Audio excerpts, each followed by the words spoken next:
We're in the second week of a series where we're going through our values as a church. And I wanted to start by talking about my son. So we have a 9-year-old, an 8-year-old, and then we have a 2-year-old, okay? A 2-year-old. And he embodies what it means to be in the terrible twos right now. That is a cliche and it is a true one. Now listen, I've got 2 older ones, so I know you're all looking at me like, yeah, but the 3s are worse, and I agree. But that's scary, because this kid is something else. His name is Ezekiel. We call him Zeke, and this is him. Look at that face. So he spends his life going from one mess to another. This is him deciding that the table needed some yogurt painted onto it. And I know God made 2-year-olds cute so that they would survive to 3. And I know that this one's gifted, by the way. So he has, and what I mean by gifted is he knows when I'm about to sit down. He knows, because that's right when he makes, like he'll flip the cereal box over, or he'll knock something off, because he just immediately, as soon as I think I'm going to get a minute, he does something and creates a mess. And he's really artistic about it, because sometimes he can pile a mess on top of a mess on top of a mess. But messes are just one part of what makes this guy terrible. It's the tantrums that get me. It's the tantrums. Go ahead and try to tell this kid no. Go ahead. I dare you. I dare you. Because he will do one of 3 things, or all of them at the same time. 1, he will swing on you. He will straight up swing on you. He does not have good form. He kind of swings like a girl, but I'm not about to teach him how to do it any more effectively, because if you're not paying attention, he can still get you good.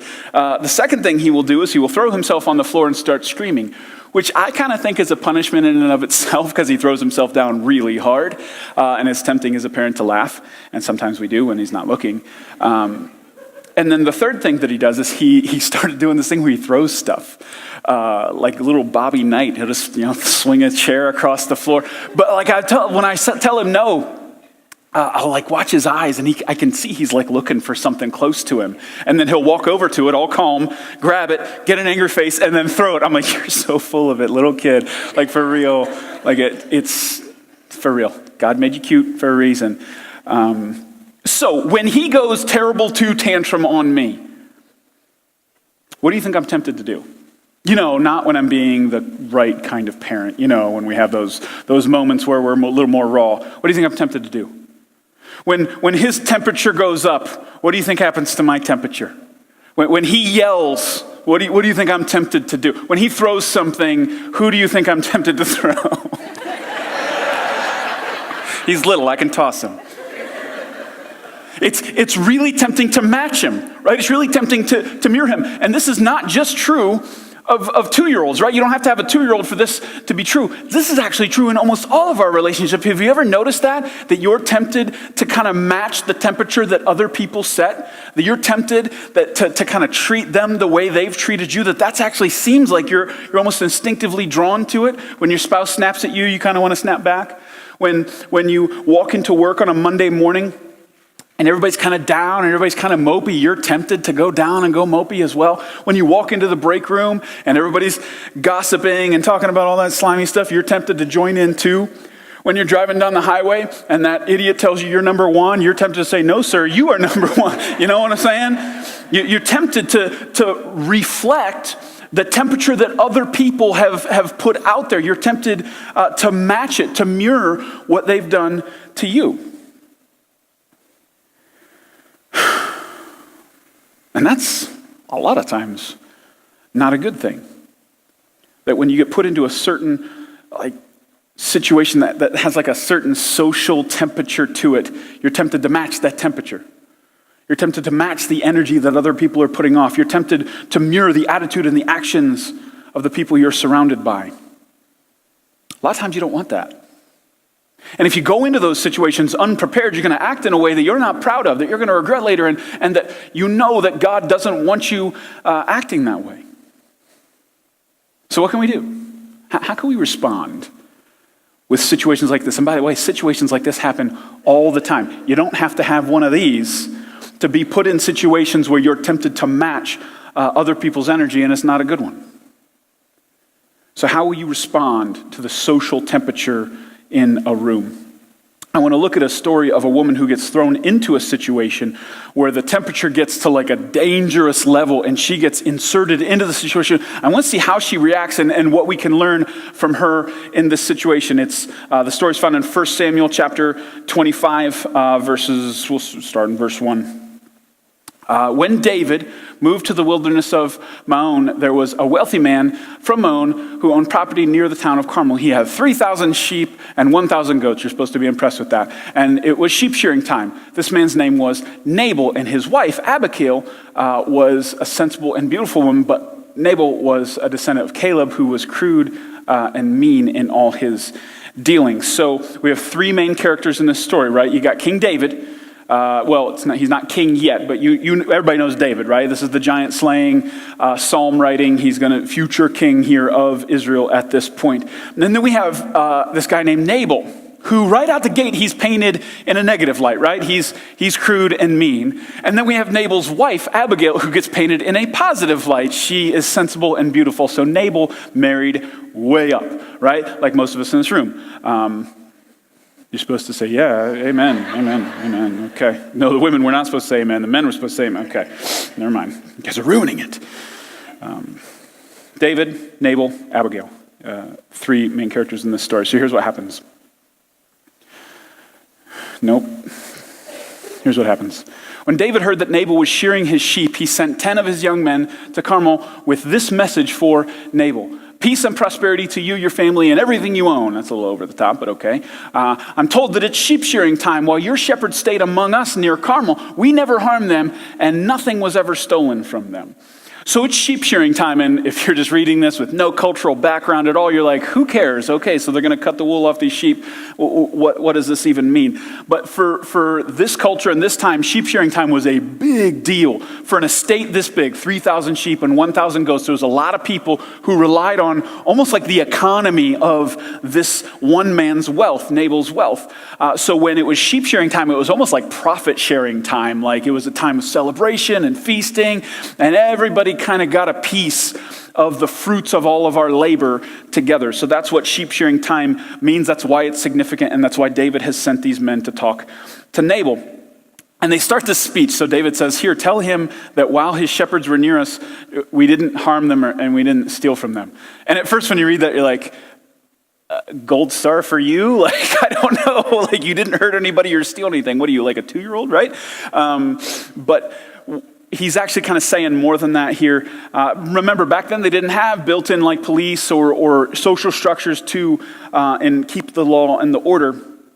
So David has this band of military men. It's huge. It's 600 guys. And if you got a band of men that big, you can kind of do what you want. And what David is saying, hey, we used our power for good, not for evil. And even more than that, what it means is that like, hey, Nabal, you benefited from us being there. You benefited from us being there. Check it out. They actually say this. Ask your own men and they will tell you this is true.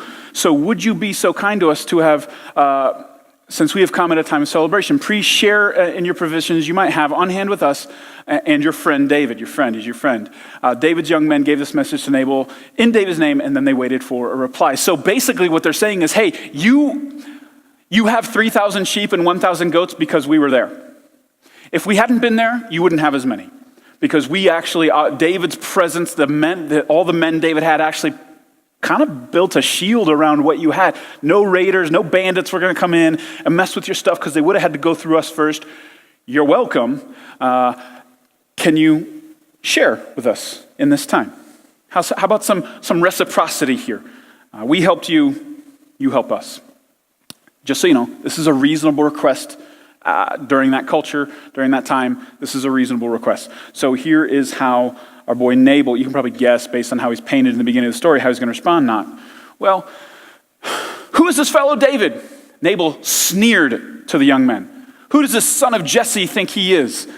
There are lots of servants these days who run away from their masters. Should I take my bread and my water and my meat that I've slaughtered for my shearers and give it to a band of outlaws who come from who knows where? Okay, Nabal, okay.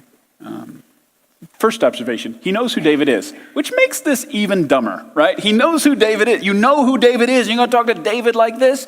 So why he's talking like this, at this point in David's life, he is on the run from King Saul because King Saul's trying to kill him. So David is running, and Nabal knows this. He knows he's the son of Jesse, which means he knows he killed Goliath.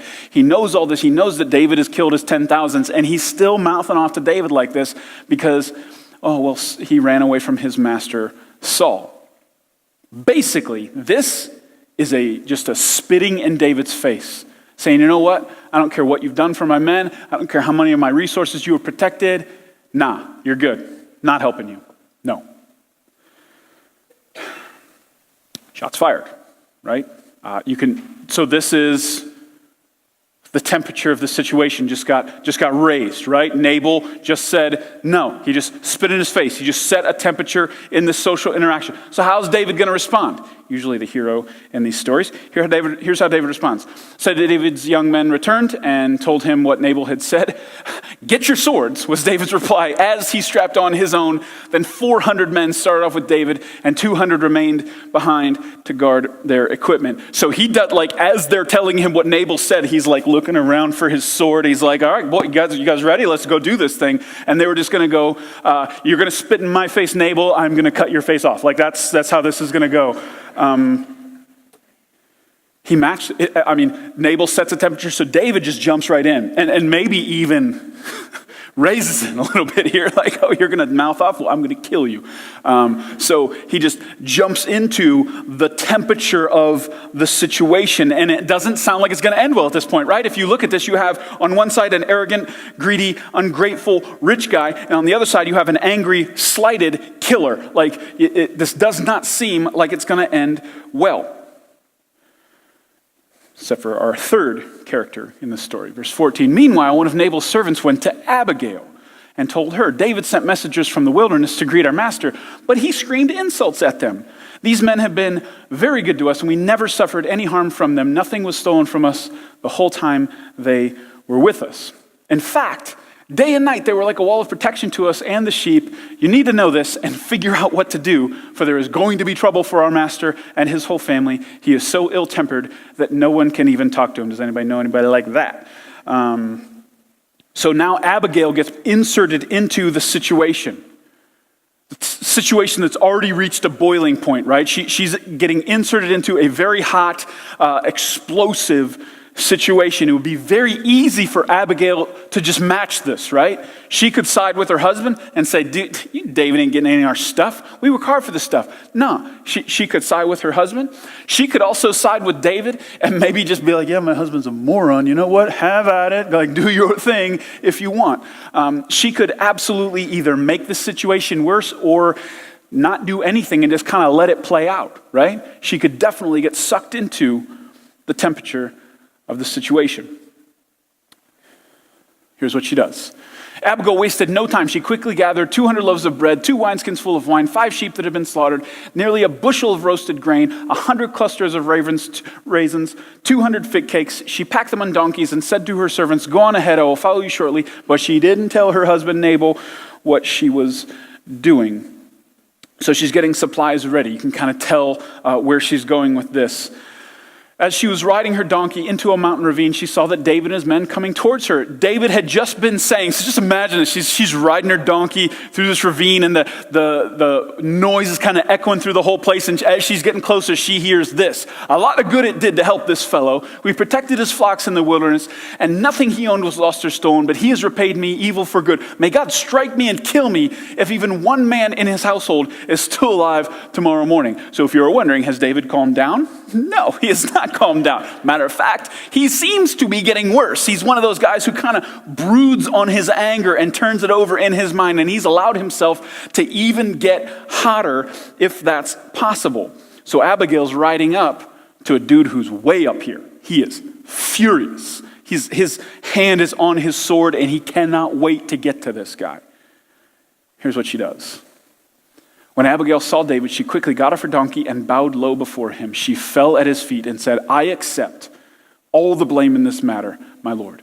Please listen to what I have to say. I know Nabal is a wicked and ill-tempered man.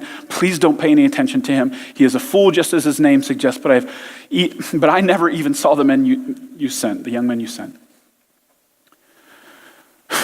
So look at the situation. Nabal's hot. David's hotter. Situation is hot. Abigail, completely different temperature. Instead of allowing this fire to burn, instead of pouring more fuel on the fire, she comes in like a bucket of water on a campfire and attempts to put this thing out. Her presence completely changes the temperature of the situation, completely changes it. Now, she does take some shots at her husband here. And by the way, his name, Nabal, does actually mean fool. Poor guy. He's living up to it. Again, spitting in the face of somebody like David seems like a very poor choice. But you can see how this whole story had this momentum that was going one way, and then Abigail comes in and she completely changes the momentum, because look how David responds. David replied to Abigail, "Praise the Lord, the God of Israel, who has sent you to meet me today.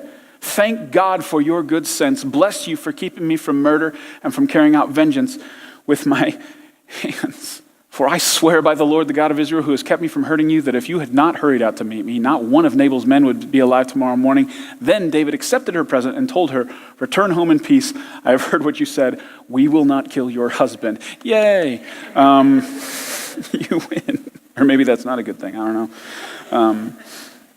But you can almost, if you read what David said here, you can almost see the heat kind of drain out of him. You can almost watch as water gets poured over these hot coals, and it just kind of, and the situation completely changes because of Abigail's presence. If she had not interceded, the situation continues on its course, and a lot of people get hurt because of it. Because of her presence, everything changed, and a lot of people benefited from what she did. So in this series right now, we're talking about Mosaic's values, who we are, who we aspire to be, the kind of culture that we want to have as a church. And we word all of our values in the form of questions that we can ask ourselves. And today's value is thermostat or thermometer. Am I setting the temperature or reflecting it? Am I setting the temperature or reflecting it? So in the story we just looked at, we have a negative example and a positive example, right? Take Nabal aside, we know he's terrible, but David actually is the negative example here, because he responded like a thermometer would. Nabal raised the temperature, and David just went right up with him. He was the thermometer. He merely reflected the temperature that Nabal set him. Abigail is a beautiful example of how a thermostat person can make a huge difference. She came into a hot situation, and she set a new temperature. And a lot of people benefited from her decision to set the temperature rather than reflect it. And I feel like this right here is a really powerful illustration, a good illustration for us to remember in our lives. A thermostat or a thermometer. See, a thermometer is circumstantially led, right? Depending on the temperature, the mercury goes up or down. It moves according to the circumstances that the thermometer is set into. Everything around the thermometer controls the thermometer and how the thermometer works. A thermostat is the exact opposite. A thermostat is active, not passive. A thermostat reacts in the moment. A thermostat doesn't react to the moment. It comes into the moment with a pre-decided set of behaviors that it will do according to the temperature of the situation. So what kind of person do you want to be? Do you want to be a thermostat or a thermometer? Do you want to set the temperature or reflect the temperature? Do you want to react to your circumstances, or do you want to act according to a pre-decided set of values? Which do you want to be? I'm going to assume that you want to be a thermostat, that you don't want to just go up and down based on everything that's happening around you. That you don't want to, if somebody treats you a certain way, that you don't necessarily want to just match that you want to act according to a pre-decided set of values, a pre-decided set of principles, that you want to act that way no matter what hits you. I'm assuming. So how are you doing at it? How would you rate yourself if you had to rate yourself? 10 being a thermostat, 1 being a thermometer. How would you rate yourself? I'm going to assume nobody's going to sit here and say, 10, I'm a 10, shut up. No, you're not. And I also will assume that nobody's going to say 1, but I'd guess that we're probably all somewhere in the middle. Maybe some of you are worse than others. Maybe you're really, really affected by your circumstances. You're really, really affected by the people around you and how they treat you. So maybe you're a little lower. Some of you, maybe you can walk in and sometimes change it. But I'm guessing you're somewhere in the middle. And by the way, I just want to point out, this is really hard. It's really hard to walk into a room where there is a certain temperature and to not just get sucked immediately into it. It's really difficult to not snap back at that person, get sucked into that conversation, get sucked into that attitude. This is really hard. Matter of fact, I was reading a book this week. It's called Culture Code. It's about creating a healthy culture in an organization. And the guy who wrote the book, he wrote about this concept called mirroring. Basically, they discovered this, some researchers accidentally discovered this in primates. They were doing research with monkeys, and they had a monkey's brain all wired up so they could see like what parts of the brain lit up doing different things, and they're doing all kinds of different experiments, just seeing how the brain worked. And one day one of the researchers was sitting close to one of the monkeys, and he reached out to grab his sandwich for lunch, and they saw on the monkey's brain that the same part of the brain lit up as if the monkey had reached out and grabbed the sandwich. It saw the guy do it, and his brain mirrored what the guy was doing.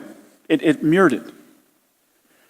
And they started doing more research when they saw that. They're like, wait, what is this? And what they found out is that primates have something called mirror neurons, where if you're in close proximity to another person, you have neurons in your brain that fire.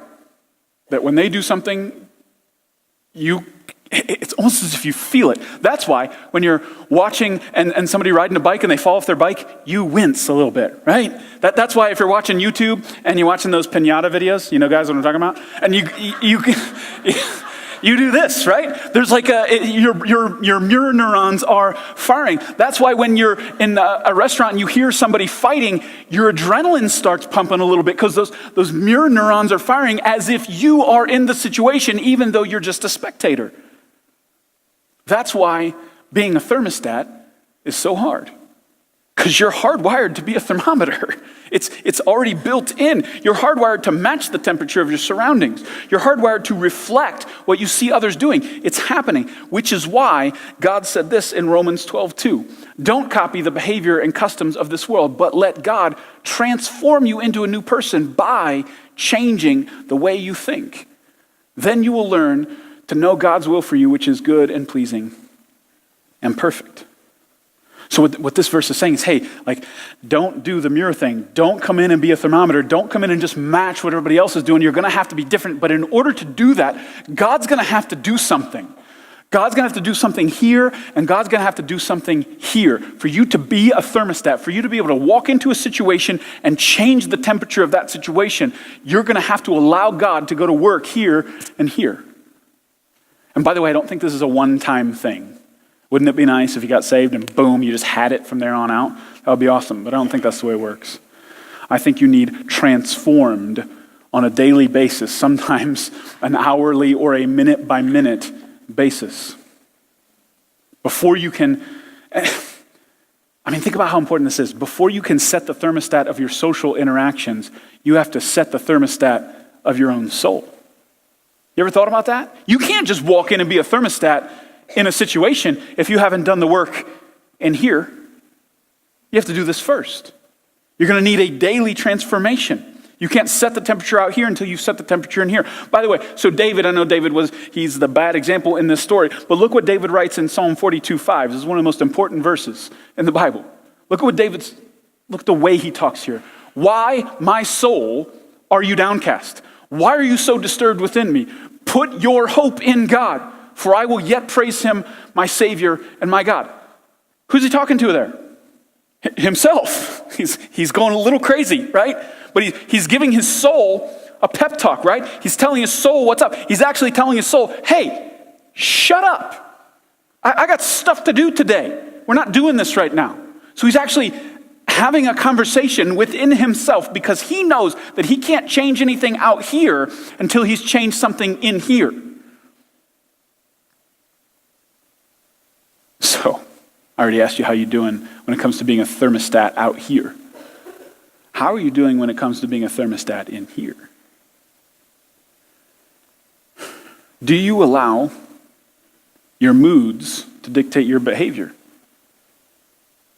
Do you use your moods as an excuse to act like a Nabal? One person got it. Thank you. That was a dad joke. Sorry. Do you use your moods, or do your moods dictate your temperature? Are you passive in it? You know what I'm saying? You just kind of ride the wave of whatever mood you happen to be in? Because if you want to be a thermostat out here, you're going to have to start here. You have to set the temperature in here first. Can I be real with some of you? Yes. Some of you are so emotionally weak, you allow your mood to dictate the temperature of your day. You allow the way you felt when you opened your eyes this morning to dictate the temperature of your entire day. And you never once thought, maybe I could do something about that. You just kind of rode the wave. And I know it's mean to call you weak, but you're not even trying to fight. Maybe that's a better way to put it. You're not being intentional about it at all. Sorry for calling you weak. Please don't be mad at me. Please don't let your bad mood, according to that comment, to dictate the way you're going to treat me. And by the way, I'm not immune to this. Just last week, I was on a Sunday morning. I get up, and man, sometimes when you get up on Sunday morning, I don't know how to describe it. I just feel flat. And I'm like, I have to preach today. But you know what I was doing? So I go to our office, and I do this by myself in the office, and I always hope that nobody walks in the middle of me preaching to a wall. So I'm practicing, and I don't know how to describe it, I'm just not feeling it. And I had this thought pass through my mind. Man, I hope something happens something happens. And I really felt God kind of go, you hope?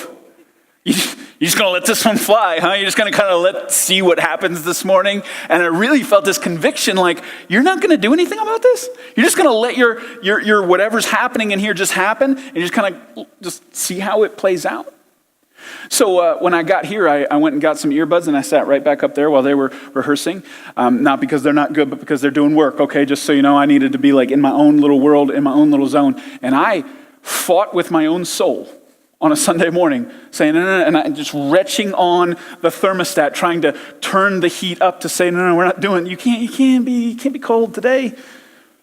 And I prayed, and I poured out my heart to God, and I tried as best I could to get in tune with what he was doing, and I could just kind of slowly feel that temperature rise, and it took about 20 minutes of me just locked into God and locked into what I'd read in his word that morning, and really fighting with myself to say, no, get up, get up, get up. Why are you downcast? Oh, my soul, put your hope in God, get up. And I had to fight, and I could feel the temperature rising, and then I was able to say, okay, so I'm not a victim of how I felt that morning when I woke up. I'm not going to do that. I'm going to actually be able to go out there and actively do some things to set a new temperature in my heart so this day doesn't look like it shouldn't look. And I know there's lots of stuff that goes on with moods, and I know there's chemical stuff and all that. I fully understand that. What I'm saying is, I think sometimes you allow your moods to dictate your life. And I think you can be intentional. I think you can make some choices to change the course of that. You might still feel some of it, but I think your connection to God and whether or not you do some things in the beginning of that day can really change the temperature here. You got to set it here before you can set it out here. Because private victories precede public victories. You know that, right? You got to win in here before you can win out here. You can't come in and be like, man, I'm going to be a new person tomorrow. I'm going to go into work and I'm just going to set this new temperature. I'm going to have a good attitude even though everybody has a bad attitude. I'm not going to gossip even if everybody's gossiping. That person treats me bad. I'm going to treat them good. My wife talks to me mean. I'm going to talk nice to her. Like no matter what, I'm just going to come in. I'm going to set the right temperature. If you don't do any work here, none of that stuff is going to happen. You got to have some private victories before you have the public victories. You want to change something visible in your life, you're going to have to change some invisible things first. You want to lead others, you're going to have to lead yourself. You want to have the fruit of a vibrant spiritual life in public, you need to have the root of a vibrant spiritual life in private. You got to win here before you can win out here. And I believe this is part of our calling as Christians, by the way. I don't think this is like optional. You know what I mean? I don't think God has called Christians to just ride the wave of their emotions. I don't think God has called Christians to just ride the wave of whatever's happening, of whatever temperature is in whatever room they walk into. I don't think that's what God's called us to. Now, first of all, if we follow Jesus, and we're supposed to be like Jesus, you look at that guy, Jesus was a 10 when it comes to being a thermometer. Jesus walked into every situation and he set the temperature of every situation he was in. If you read the Gospels with this filter on, man, you'll see it. He walks in and just everything changes. Everything changes in a situation because he doesn't come in and match them. He comes in and he is who he is. And the best example of this is when they're actually nailing him to a cross. And the temperature of that situation is pretty bad, right? And what does he do? He says, Father, forgive them, for they know not what they do. So even though they're setting the temperature here, he is always where he's supposed to be. He doesn't come in and match ever. So as Christians, I think we're called to do that. You're called to be somebody who sets temperatures. You're called to be a thermostat.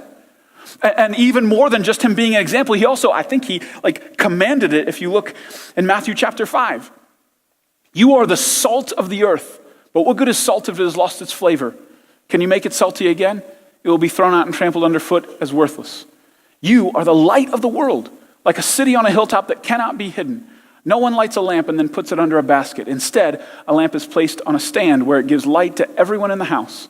In the same way, let your good deeds shine out for all to see, so that everyone will praise your heavenly Father. He calls you salt and light.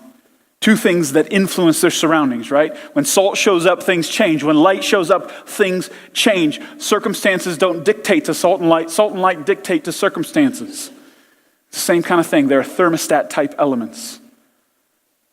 You are called to be a thermostat.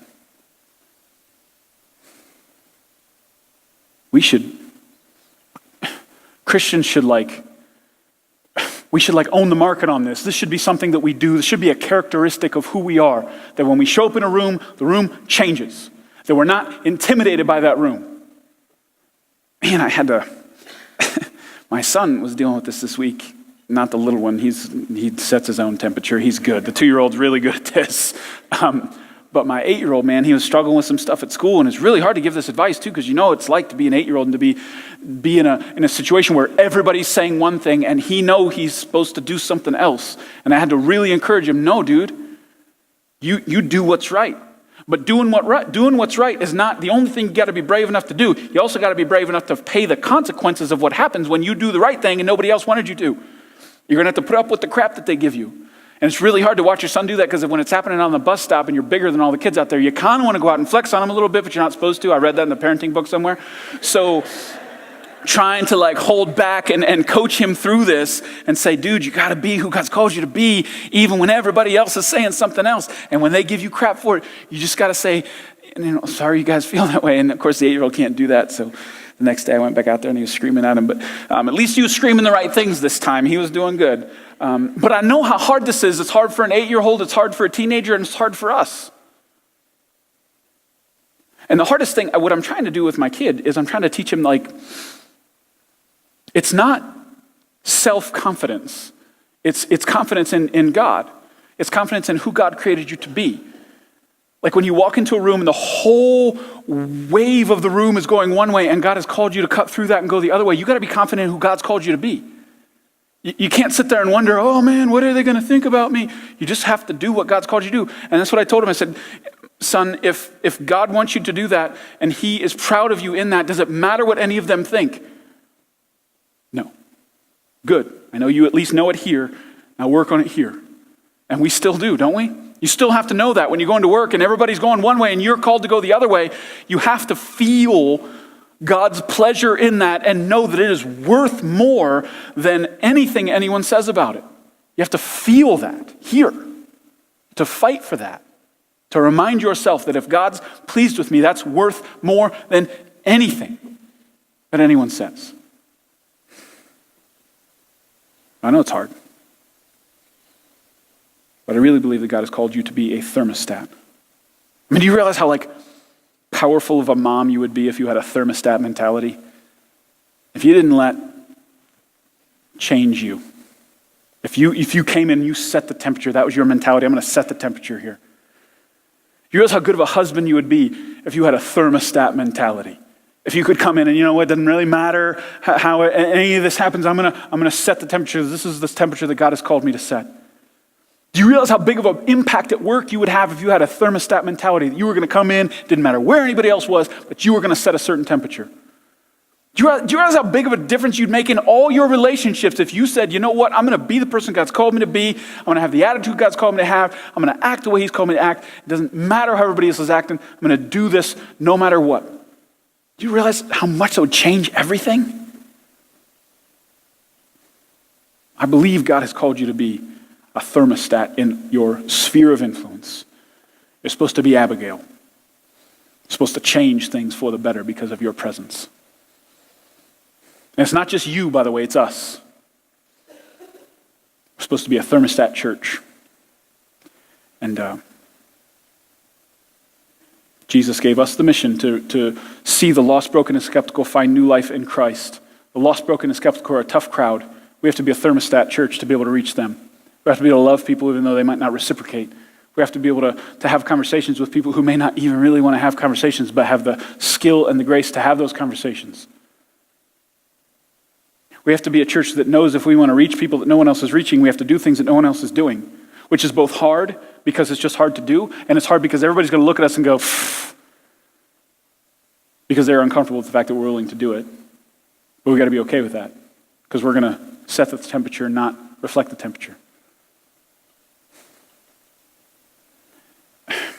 We got to know that to be the kind of church we're called to be, to reach people that no one else is reaching, we're going to have a passion like nobody else does. And I don't mean a passion like the weird kind of passion. Those people who are kind of up in your face all the time. I don't mean that. I just mean a genuine fire burning in your soul that says, you know what, I believe God has changed my life. He's changed my life to the point that I have to share this with someone. I cannot keep it to myself.